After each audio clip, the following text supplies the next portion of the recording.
Nicole Huska. We will be recording this for those who could not attend. So just so everybody knows.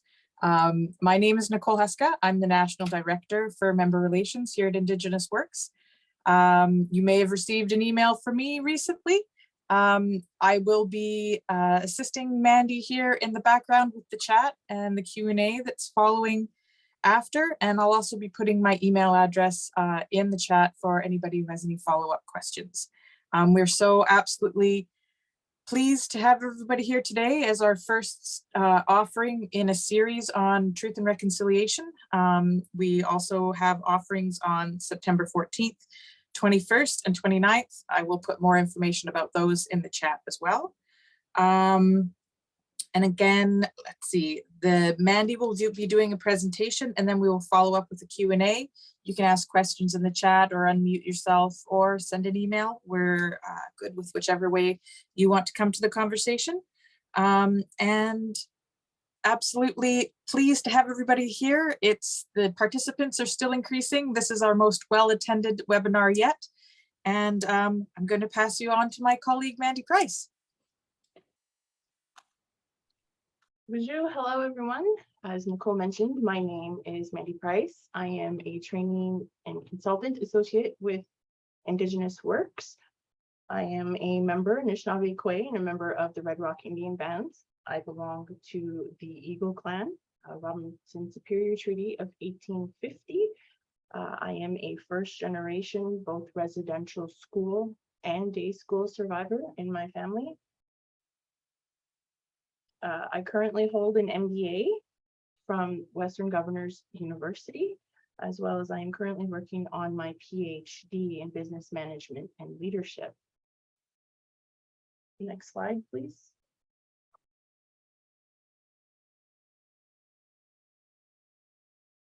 With that, I would like to honor the traditional territory. As mentioned, I am a member of Red Rock Indian Band, who are signatories to Robinson Superior Treaty of 1850. I acknowledge Canada as the land of the First Nations, Inuit, and Métis, and I recognize this land that is shared through historic treaties, developed through contemporary treaties, and land that continues to be unceded territory today. As I mentioned, I am currently working on my PhD, so I am speaking to you from Oklahoma this morning on the lands of the Choctaw Nation. Next slide.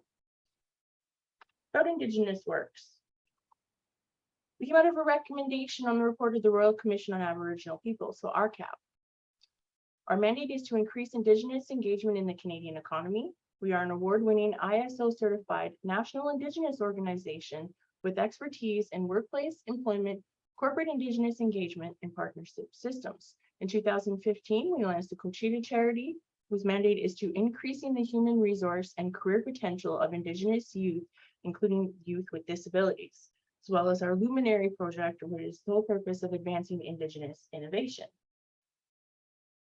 Next slide.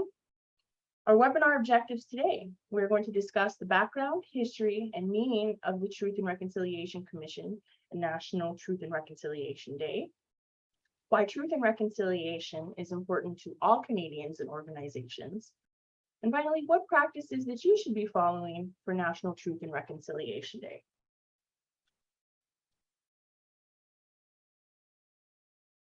Canada's vision was this: to kill the Indian and the child. Residential schools were an intentional effort by the government to assimilate Indigenous children who were forcibly removed from their homes and sent to live at the schools. These children were punished for expressing one's Indigenous culture or language. Malnourishment, sexual and physical abuse, torture, lack of medical care, and neglect were common practice at these schools. It was Duncan Campbell Scott, the head of the Department of Indian Affairs from 1913 to 1939, whose sole purpose was to take the Indian out of the child. He was quoted as saying, "I want to get rid of the Indian problem. Our objective is to continue until there is not an Indian that has not been absorbed into the body politic, and there is no Indian question and no Indian department left." There were 130 residential schools. 150,000 children were forcibly sent to attend these schools. These were the only schools with graveyards, some with barbed wire fences. and many of them had graveyards. Communities were left without children. Our social family dynamics were destroyed and forever changed. The Truth and Reconciliation Commission of Canada, which I'll be referring to as the TRC, concluded that residential schools were a systematic government-sponsored attempt to destroy Aboriginal culture and languages and to assimilate Aboriginal peoples so that they no longer existed as distinct peoples. The TRC characterized this intent as cultural genocide. Something to consider.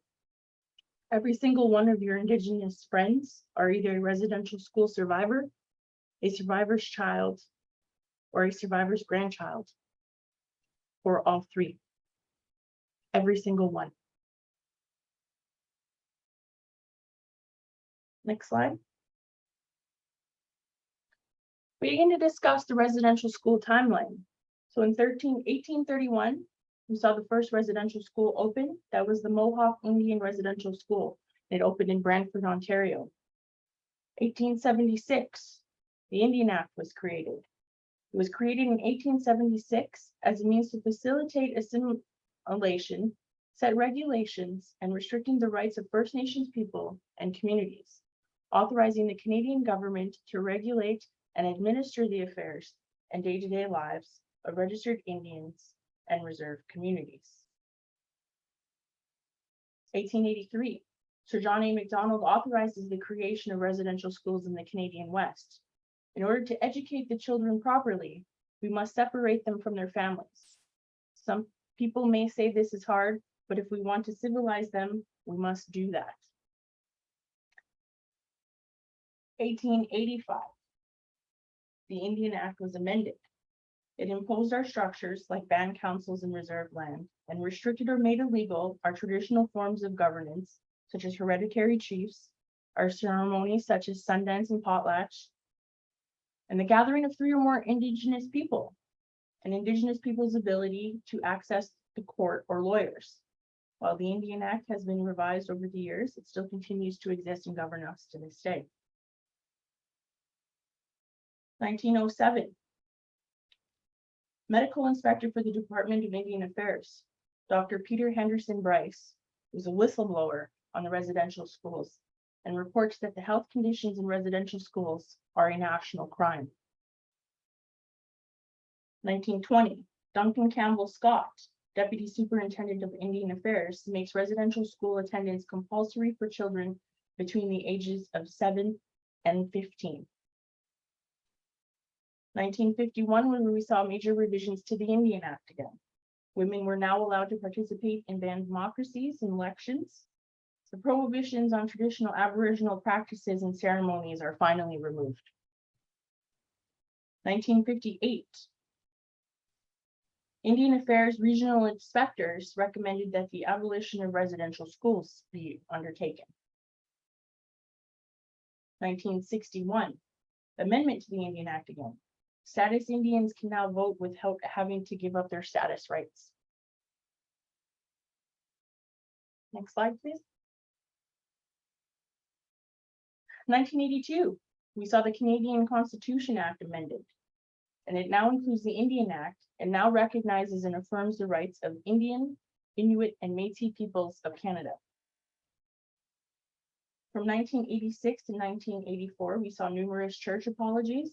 The United Church, the Catholic Missionaries of Mary Immaculate, the Anglican Church, and the Presbyterian Church have all issued formal apologies for their participation in the residential school system. From 1991 to 1996, we saw the Royal Commission on Aboriginal People. It was a Canadian Royal Commission established in 1991 with the aim of investigating the relationship between Indigenous peoples in Canada, the Government of Canada, and Canadian society as a whole. The final report on RCAP is released in 1996, and it calls for public inquiry into the effects of residential schools on generations of Aboriginal people. 1996 to 1998, we see the first class action lawsuits launched by residential school survivors. 2005, the Assembly of First Nations Chiefs Chief Phil Fontaine announces a class action lawsuit against the Government of Canada over the legacy of the residential schools. 2008, this is where we saw Prime Minister Stephen Harper at the time stand up in the House of Commons and apologize to the First Nations Inuit Métis for the residential school system. 2009, as part of the Indian Residential School Settlement Agreement, IRSSA, the Truth and Reconciliation Commission, the TRC, is launched and hosts events all across the country to listen to Aboriginal Canadians who want to share their residential school stories. The TR commissioners announced at the time with Chief Chair, Honorable Justice Murray Sinclair, Chief Willie Littlechild, and Dr. Marie Wilson. 2013, we saw the signing ceremony, which officially recognized the University of Manitoba and its partners as the permanent host of the National Center for Truth and Reconciliation. 2014, the final TRC event was held in Edmonton, Alberta. In 2015, we saw the closing ceremonies of the Truth and Reconciliation Commission, and the final report, and 94 specific calls to action were released. Next slide. Mr. Speaker, I stand before you today to offer an apology to former students of Indian residential schools. The treatment of children in Indian residential schools is a sad chapter in our history. The government recognizes that the absence of an apology has been an impediment to healing and reconciliation. Therefore, on behalf of the Government of Canada and all Canadians, I stand before you in this chamber so vital, so central to our existence as a country, to apologize to Aboriginal peoples for the role the Government of Canada played in the Indian residential schools system. To the approximately 80,000 living former students and all family members and communities, the Government of Canada now recognizes that it was wrong to forcibly remove children from their homes, and we apologize for having done this. We now recognize that it was wrong to separate children from rich and vibrant cultures and traditions, that it created a void in many lives and communities, and we apologize for having done this. We now recognize that in separating children from their families, we undermine the ability of many to adequately parent their own children and sow the seeds for generations to follow. And we apologize for having done this. We now recognize that far too often these institutions gave rise to abuse or neglect and were inadequately controlled. And we apologize for failing to protect you. Not only did you suffer these abuses as children, but as you became parents, you were powerless to protect your own children from suffering the same experience. And for this, we are sorry. The burden of this experience has been on your shoulders for far too long. The burden of this experience is properly ours as a government and as a country. There is no place in Canada for the attitudes that inspired the Indian residential school system to ever prevail again. You have been working on recovering from this experience for a long time. And in a very real sense, we are now joining you on this journey. The Government of Canada sincerely apologizes and asks the forgiveness of the Aboriginal peoples of this country for failing them so profoundly. The cornerstone of the settlement agreement is the Indian Residential Schools Truth and Reconciliation Commission.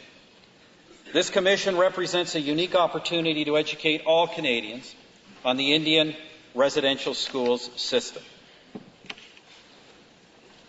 It will be a positive step in forging a new relationship between Aboriginal peoples and other Canadians, a relationship based on the knowledge of our shared history, a respect for each other, and a desire to move forward with a renewed understanding that strong families, strong communities, and vibrant cultures and traditions will contribute to a stronger Canada for all of us. God bless all of you. God bless our land.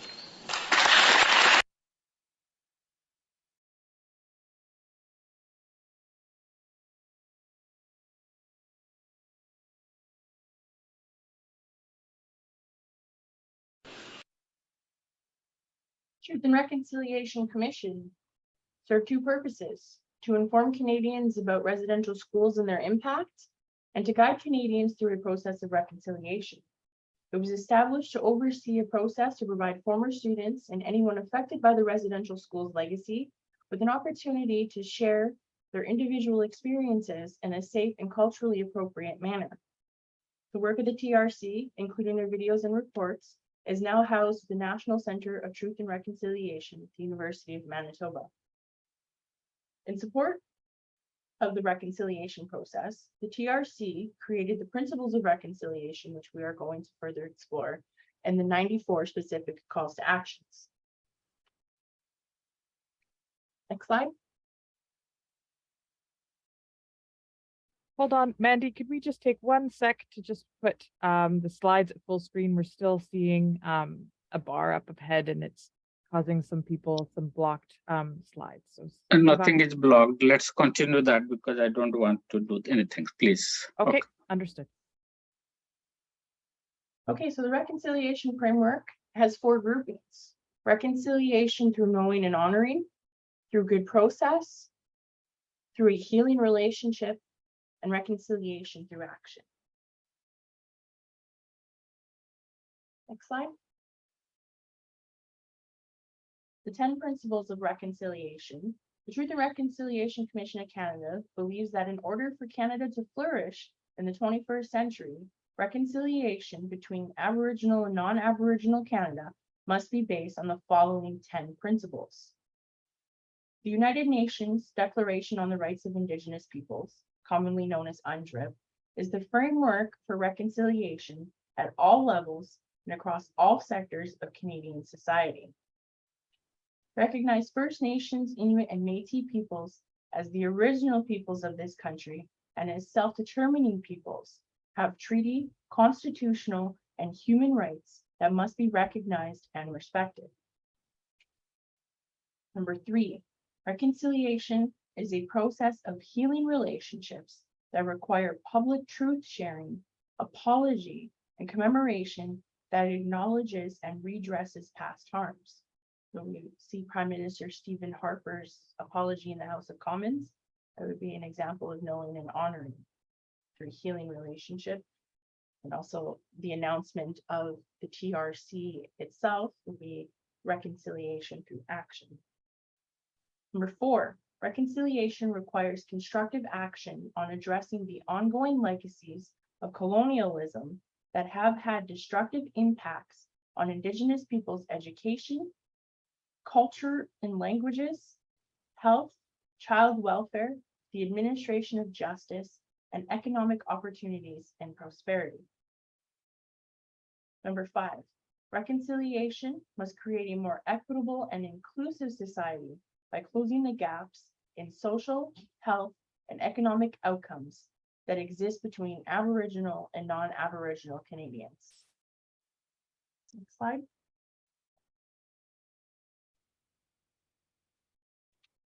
Number 6, all Canadians, as treaty peoples, share responsibility for establishing and maintaining mutually respectful relationships.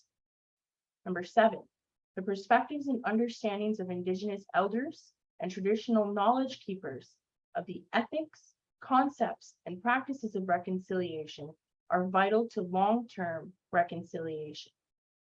Number 8, supporting Indigenous peoples' cultural revitalization and integrating Indigenous knowledge systems, oral histories, laws, protocols, and connections to the land into the reconciliation process are essential. Number 9, reconciliation requires political will, joint leadership, trust building, accountability, and transparency, as well as a substantial investment of resources. And finally, number 10, reconciliation requires sustained public education and dialogue, including youth engagement, about the history and legacy of residential schools, treaty and Aboriginal rights, as well as the historical and contemporary contributions of Aboriginal peoples to Canadian society.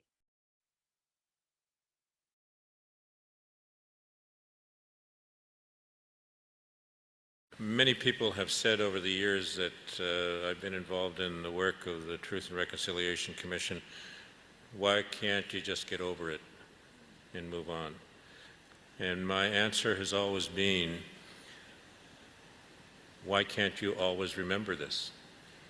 Because this is about memorializing those people who have been victims of a great wrong. Why don't you tell the United States to get over 9/11?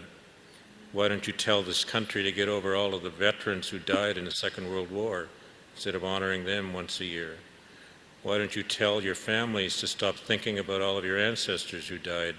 Why don't you turn down and burn down all of those headstones that you put up for all of your friends and relatives over the years? It's because it's important for us to remember.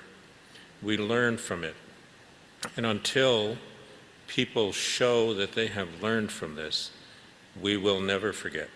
And we should never forget, even once they have learned from it, because this is a part of who we are.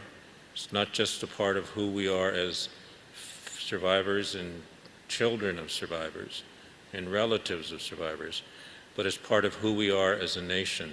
And this nation must never forget what it once did to its most vulnerable people.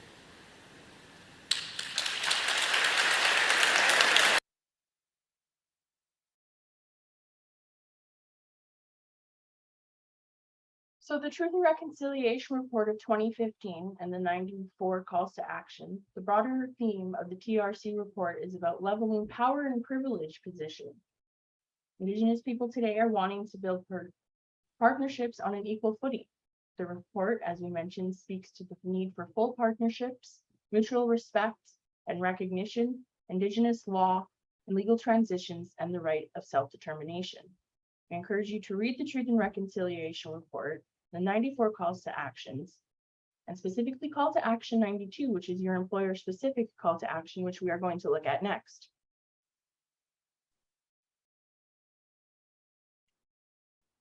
Truth and Reconciliation Call to Action number 92. Recommendation 92 asks the corporate sector and their leadership to adopt the United Nations Declaration on the Rights of Indigenous People, so UNDRIP. The Commission calls for meaningful consultation, long-term sustainable opportunities from economic development projects, as well as education and training for managers on the history of Indigenous people, intercultural competency, human rights, and anti-racism. They called upon the corporate sector in Canada to adopt UNDRIP as a reconciliation framework and to apply its principles, norms, and standards to corporate policy and core operational activities involving Indigenous peoples and their lands and resources. This would include, but not be limited to, asking yourself the following: what kind of education opportunities could be provided through online learning, instructor-led courses, and/or webinars? Where are your collective knowledge gaps? How will your response help your company to improve your Indigenous inclusion workplace performance and your engagement with Indigenous communities, people, and businesses? How will you help position your company response to the TRC report to achieve positive media and community profile? Next slide. One of the recommendations that came out of the TRC was National Day for Truth and Reconciliation. The day honors the lost children and survivors of residential schools, their families, and communities. The creation of this federal statutory holiday was through legislative amendments made by Parliament on June 3rd, 2021, under Bill C-35, which was an act to amend the Bills of Exchange Act, the Interpretation Act, and the Canadian Labour Code to include National Day for Truth and Reconciliation. This is also the same day that the act received royal assent. Call to action number 80 within the TRC report calls upon the federal government in collaboration with Indigenous peoples to establish a statutory holiday, a National Day for Truth and Reconciliation, to honor survivors, their families and communities, and ensure that public commemoration of the history and legacy of residential schools remains a vital component of the reconciliation process. Currently, the National Day for Truth and Reconciliation is a federal statutory holiday. It only applies to federally regulated workplaces, which include organizations such as banks, airlines, and the post office. It is at the discretion of other workplaces how to recognize the day. Some provincially regulated employers may already recognize the federal holiday as a paid day for their employees. Both the National Day for Truth and Reconciliation and Orange Shirt Day take place on September 30th. Some of the events that are happening during Truth and Reconciliations. We have Truth and Reconciliation Week. It is a national program open to all schools across Canada. This year, their theme is Remembering the Children. They're going to memorialize the children lost to the residential school system and honor survivors and their families. Learning and commemorating the truth of our history from First Nations, Métis, and Inuit knowledge keepers is an important part of the path to reconciliation. CBC, Radio Canada, and APTN broadcasts are all having a 1-hour bilingual primetime show in partnership with and broadcast on, as mentioned, CBC, Radio Canada, and APTN, devoted to the National Day of Truth and Reconciliation. Programming will include presentations on the importance of this day, as well as cultural and artistic performances in support of healing and giving voices to Indigenous people. And finally, APTN will prepare and present a pre-taped sunrise ceremony featuring drummers, singers, elders, and various Indigenous traditions.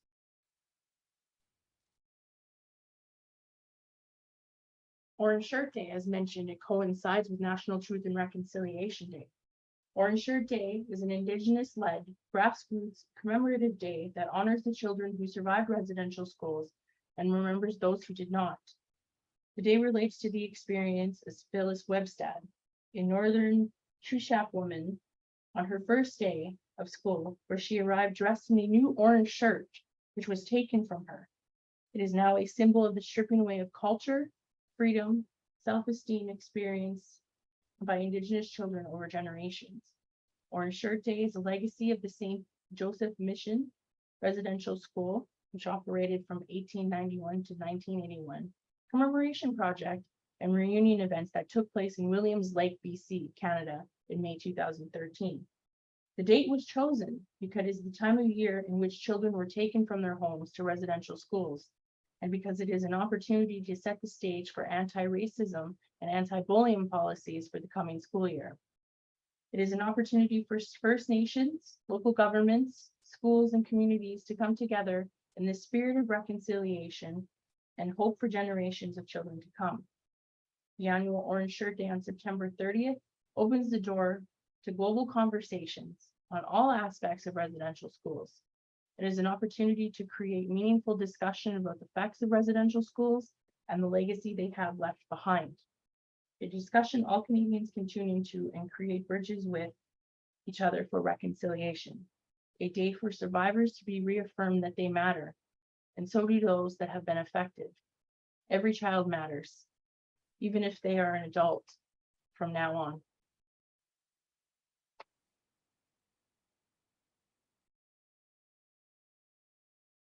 Understanding the Indigenous current population. We have a rapidly growing population. Our education levels are increasing. We are growing at 4 times the non-Indigenous populations. Our populations are spread out amongst the provinces. We currently have 1.6 million, or 4.9% of the population are either First Nations, Inuit, or Métis. We have a significantly younger population. 3/4 of the First Nations are considered status, and 44% of First Nations are on reserve. Next slide. Reconciliation. At its core, reconciliation is about relationships.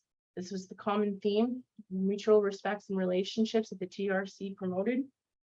The TRC explained that reconciliation means establishing and maintaining a mutually respectful relationship between Aboriginal and non-Aboriginal people in this country.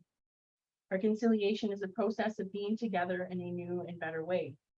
It is about healing the past and creating a new, more honorable future. It will sound easy, but it will feel confusing, complex, and difficult to figure out. It will be a hard, evolving process, but it can also be beautiful and liberating. Reconciliation is not about guilt, shame, or blame. It is about acknowledging the destructive systems and harm of our collective past. It is about understanding how those destructive systems operate today and then creating new systems, new ways of relating and understanding based on respect.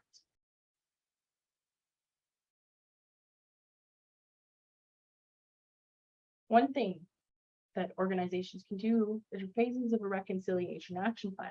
There are 4 phases to the RAP. It's commonly was developed in Reconciliation Australia, and they call the RISE action plan to reflect, innovate, stretch, or elevate. A reconciliation action plan, or RAP, is a strategic groundwork that enables an organization to support and advance the national reconciliation movement through deliberate commitments and leadership efforts. Each type of RAP is designed to suit an organization at different stages of their reconciliation. A Reflect RAP clearly sets out the steps you should take to prepare your organization for reconciliation in successive RAPs. Committing to a Reflect RAP allows your organization to spend time scoping and developing relationships with Indigenous peoples, companies, communities, and stakeholders, and deciding on your vision for reconciliation and exploring your company's pillars of influence before committing to specific actions or initiatives.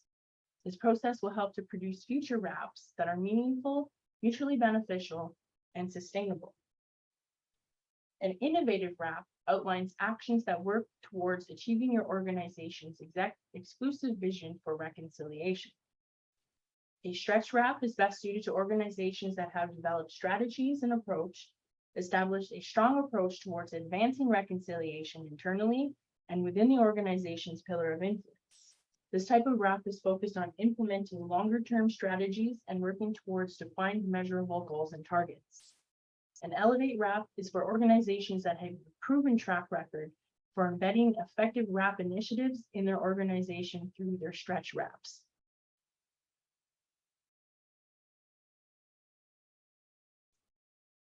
Next slide.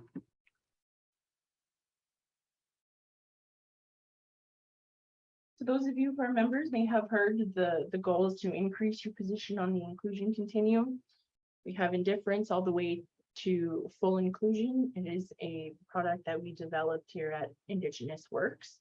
And the next slide is going to show those of you who have underwent, next slide please, Subhash, how RAP phases coordinate with our inclusion continuum. So your Reflect RAP is scoping would be our stage 4 initiation on the inclusion continuum. Innovate is implementing, stretch is embedding, and elevate is achieving full leadership in inclusion.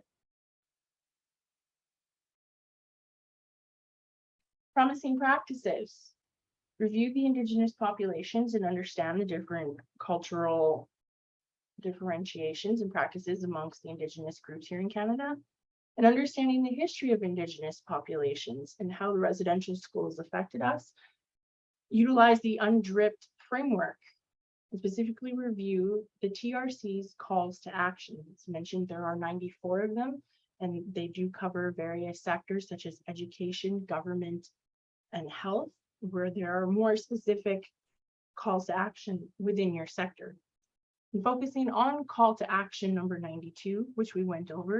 It's call to action number 92 was your employer specific calls to actions, which you can do as managers and supervisors to support the reconciliation process within your organization.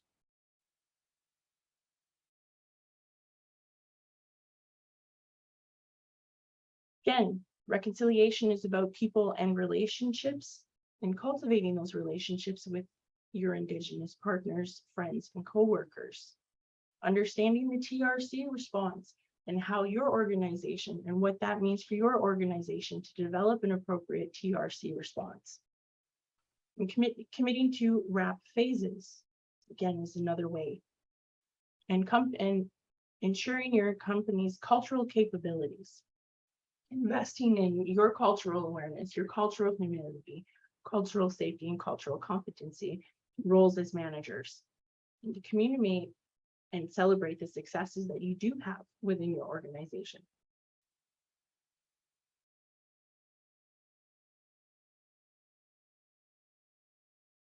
Thank you, Chimigwach. If there's any further questions or comments.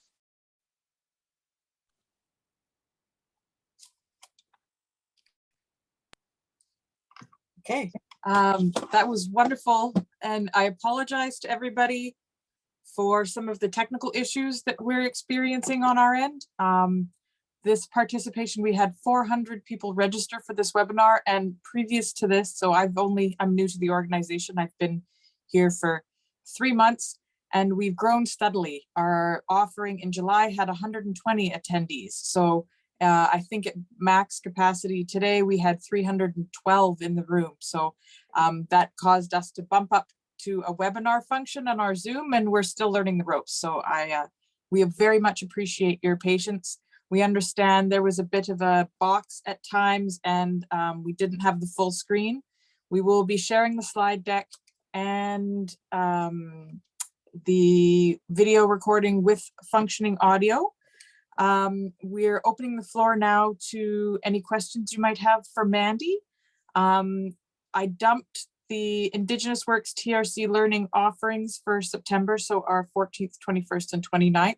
It has links to register as well, so you're welcome to take that out of the chat there.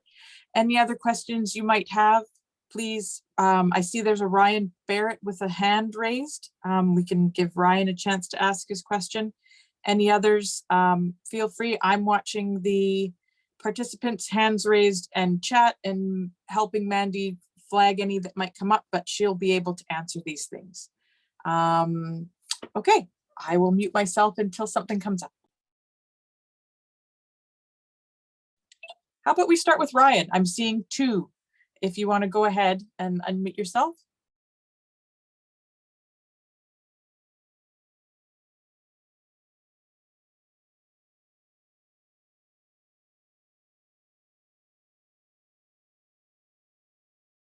I'm seeing messages that the chat is disabled. So feel free to use the question and answer. I'm watching those right now. Okay, I see your message there, Ryan, that was a mistake. We will endeavor to have the chat enabled next time. Oh, so nobody can see the link I've posted. Okay, Subhash, if you could try to enable the chat, that would be great. If not, I will send it out to all the attendees, this PDF, via email as well with the slide deck and the link to the video. I'm just going through here. Mandy, Ian Esplin asks, what are some suggestions you have for organizations on how they can acknowledge the National Day of Truth and Reconciliation? Right. So Ryan has mentioned it is a federal holiday, so federal employees do get the day off. Unfortunately, we are not in a place where all provincial organizations have recognized the day as a holiday for their participants. Some do give their employees the day off. What we encourage, again, is it's about knowing, honoring, and understanding the effects that the residential school had and continues to have on Indigenous Canadians in this country. So there are a lot of offerings, as mentioned, that are free and publicly broadcasted from CBC Radio Canada, as well as APTN. The government itself does have some activities, and some many First Nations and communities will have events. So again, it's all about the healing and understanding the effects of the residential school. So one of the things that we do suggest for employees that don't have the day off or do have the day off and have the opportunity, digging into the histories and further your understanding, and as mentioned, the cultural capabilities to better understand your Indigenous friends within this country. Fantastic. We have 2 more questions that are coming up from Alberta Children's Hospital Foundation. As a non-profit foundation, what should we be aware of in terms of Indigenous views on philanthropy?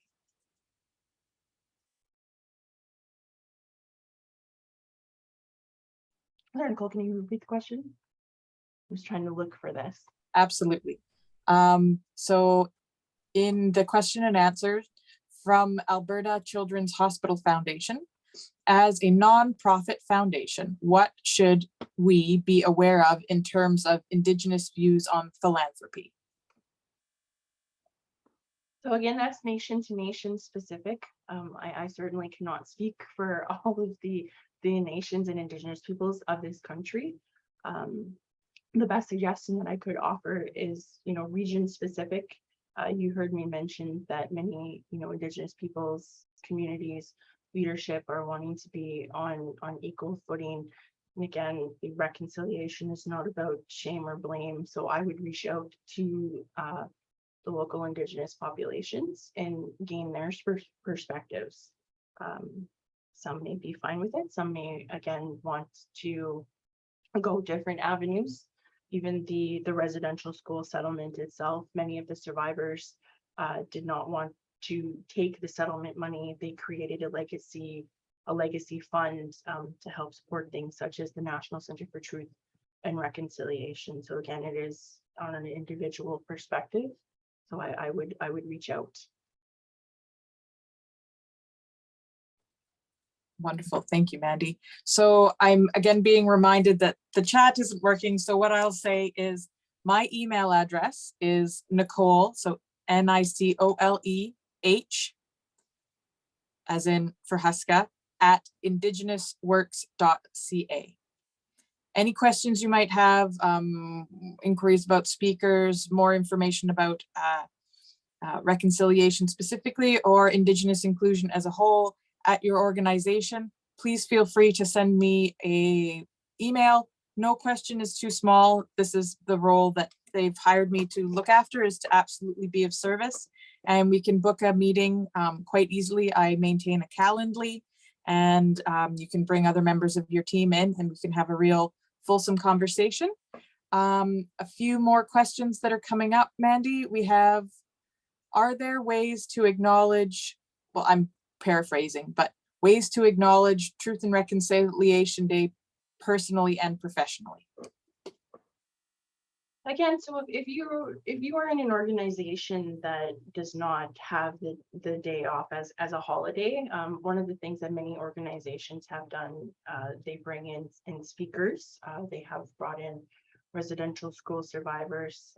They have, offered watching films such as They Called Me Number 6 or We Were Children.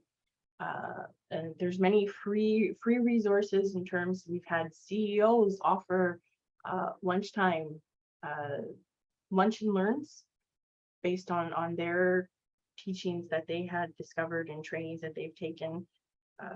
Again, it's just knowing and understanding the histories and legacies of the residential schools and how it continues to affect Canadians today.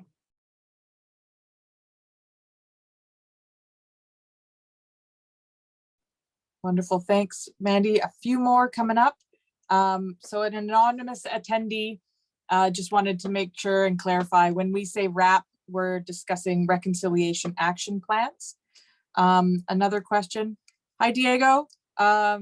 What are your recommendations to motivate education or research institutions such as the one I represent to actively participate in the process of Indigenous reconciliation currently ongoing?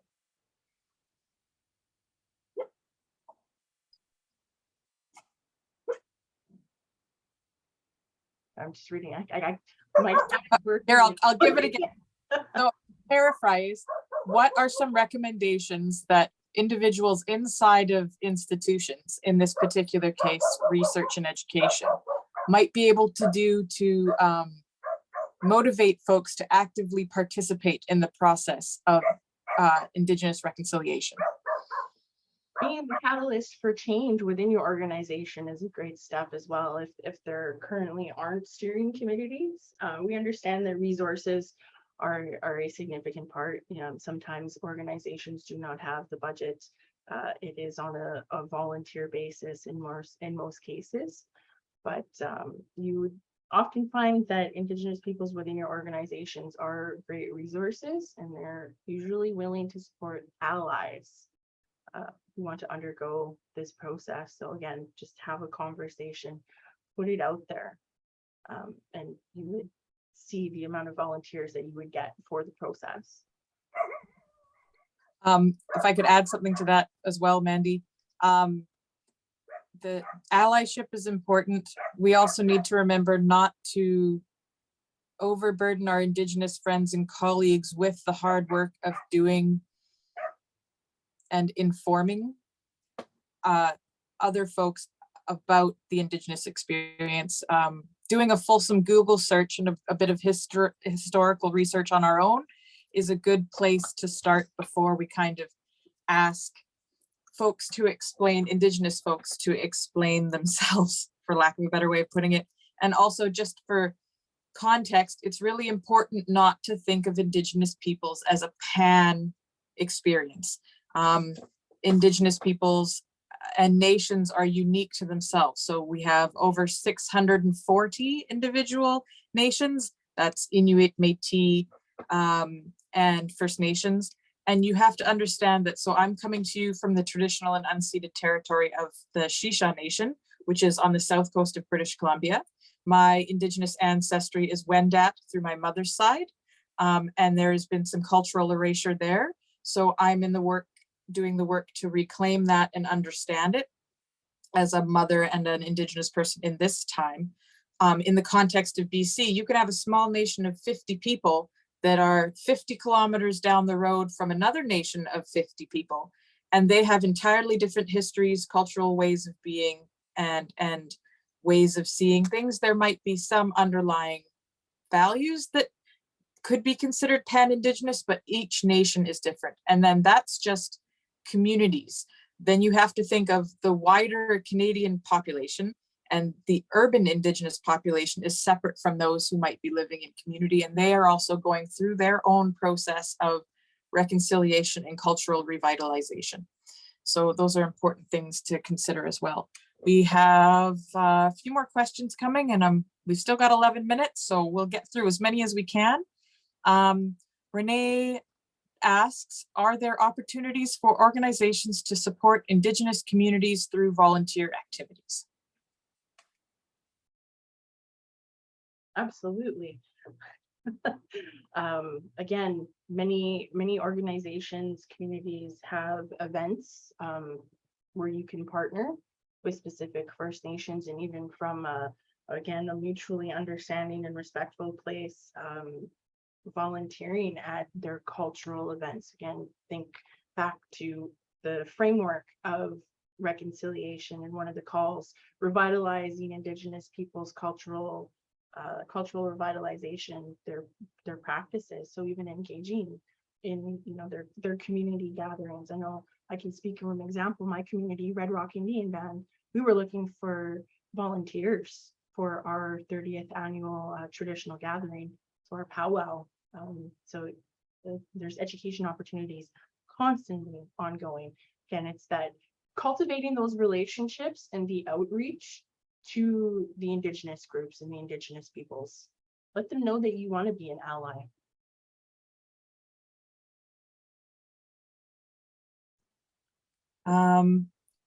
So this is a little hi to Mandy from Madge. She says special hi and well done to Mandy from Thunder Bay. So we just want to represent that. The only Madge I know is from Thunder Bay is Madge Richardson.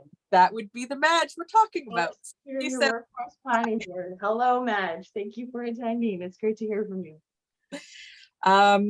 Moving forward, how would you define the success of the Truth and Reconciliation Committee's findings?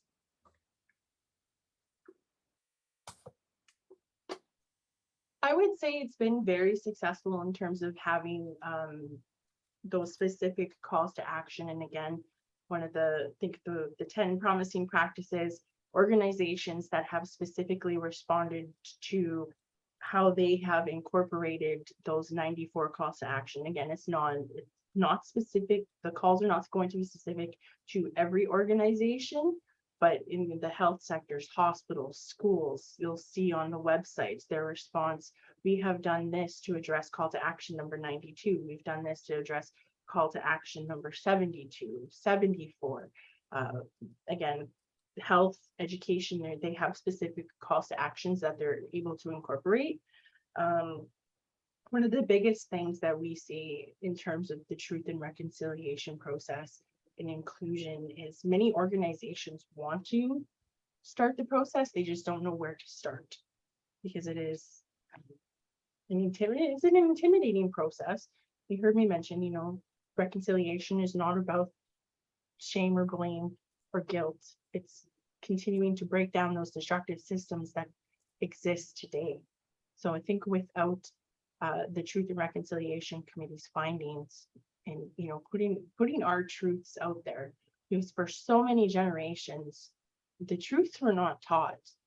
So we have generations of people that didn't understand that these things were ongoing or continuing to ongoing.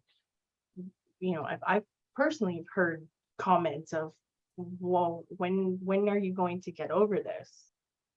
Well, you heard me mention, I'm the first generation survivor of residential school and day school survivors.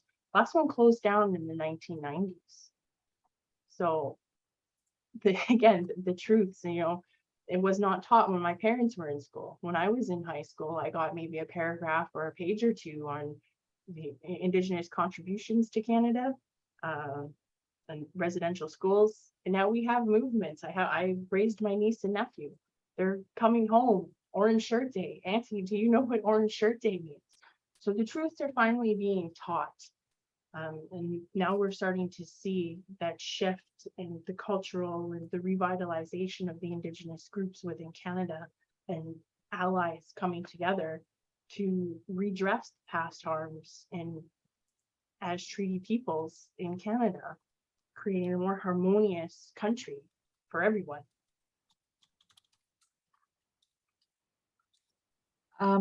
Fantastic. There was one question that came up that I seem to have lost somewhere that said our organization has had lots of learning opportunities and sessions. Are there any recommendations on how an individual can start to take steps themselves?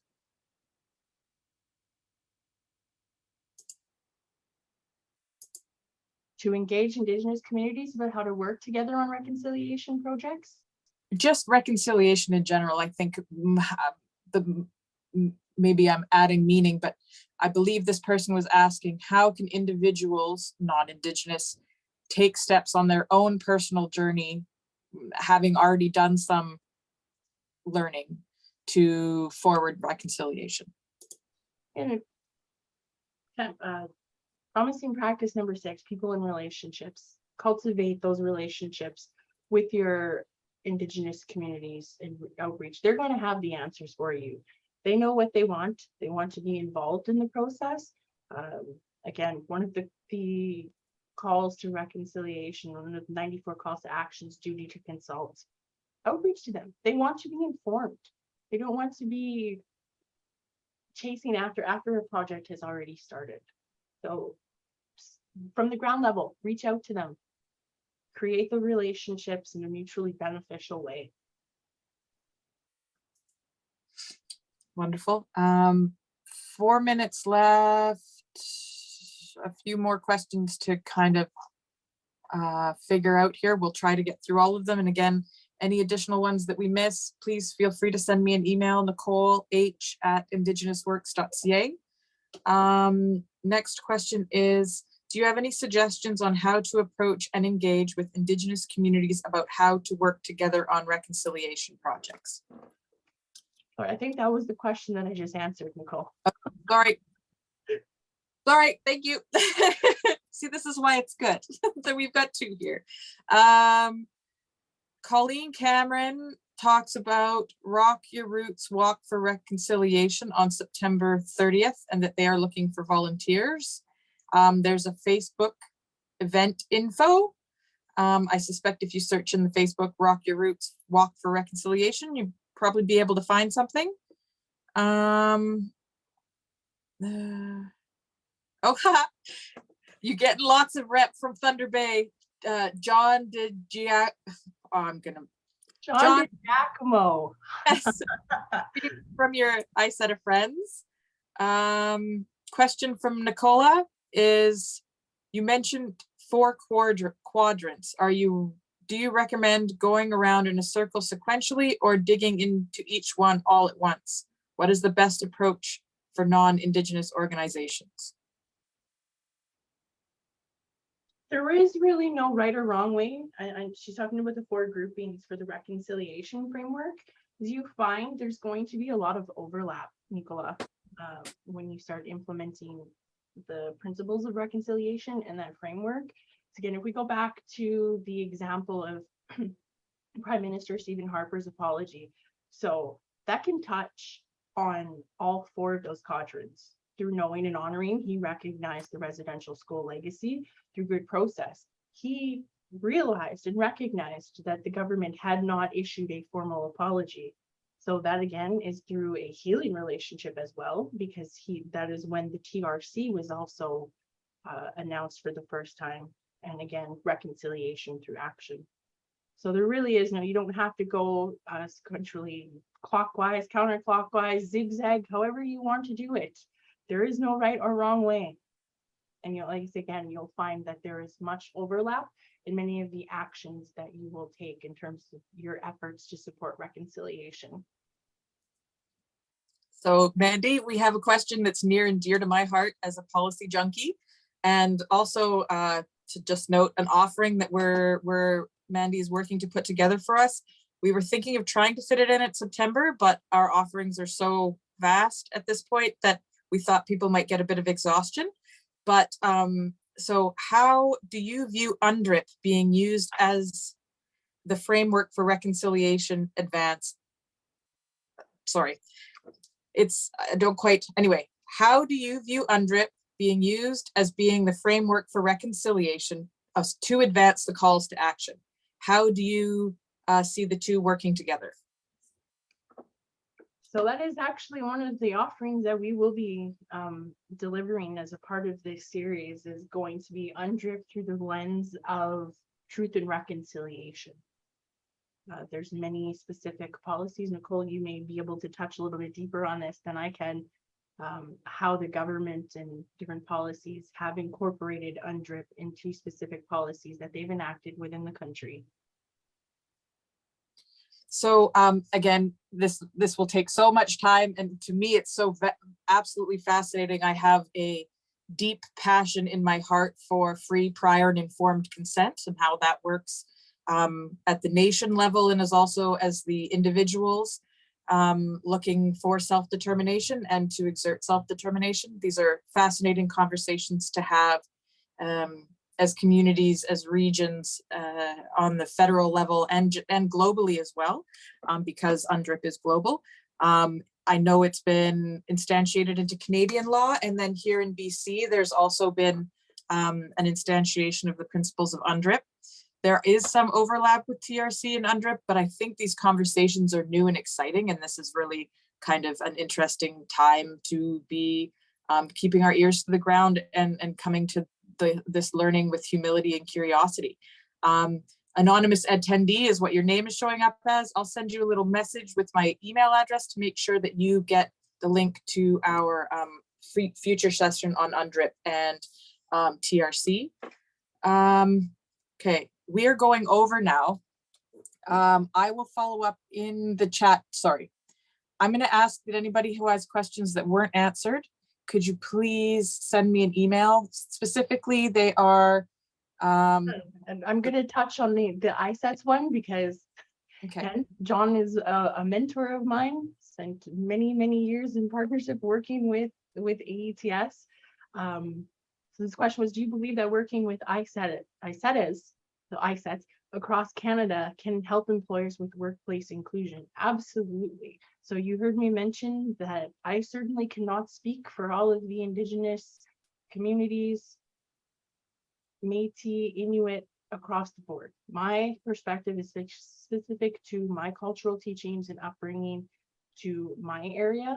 The ISETs in Canada are a great resource in terms of partnership because they do cover First Nations, Métis, and Inuit, and they are region specific. You can go to the ISET's website and actually filter based on province and your area of who your specific contact would be. And again, they will cover a vast majority of communities and areas within Canada. Fantastic. Just a few more, and Subhash was wanting me to flag this to answer. It's from Colleen Cameron. She's seeing the September 29th webinar topic as onboarding Indigenous employees. I'm not sure what link you're getting, Colleen. I'll type an answer in there, but our offering for September 29th as part of this monthly thought leadership is bringing reconciliation into your business. I'll make sure that you specifically get a link with the new title and to register for that event. Renee, I see your question about how to reach out without intruding. I think that we'll probably be able to explore that in more context in the next one, which is the 3 R's, which is recognition, respect, and relationships, and that's on September 14th. I'm just going to crank out to the bottom here. How do you? Yeah, sorry, I was just going to say, I see Linda and both Anns. So what I'll do is when I send Nicole the PowerPoint deck to send out to the attendees, I will also put a link in that email, Nicole, for the ISET's website. And- ISETS. And I would also ask, just as a matter, that somebody asked for the full link to Murray Sinclair's speech. So maybe we can also include that in there. Absolutely, I'll send they're all YouTube links that they've made available publicly. And another thing is I'll add links, both the Canadian government website, the National Truth and Reconciliation website also have links to events that are going on for National Truth and Reconciliation Week, as well as September 30th for National Truth and Reconciliation Day and Orange Cert Day. So again, the two do coincide. So whether they're filtering them as Truth and Reconciliation Day or Orange Shirt Day, the two marry together and mean essentially the same thing. Fantastic. All right, everybody, we've taken 4 minutes extra of your time. Thank you for showing up. We're still showing 135 people participating and we've gone over. So our next thought leader, or our next reconciliation offering is on September 14th. We also have one on the 21st and the 29th. You'll be receiving emails about it. Again, please feel free to reach out to Nicole H at indigenousworks.ca. And we thank you and are so grateful for your time and participation in this. Be well, everybody.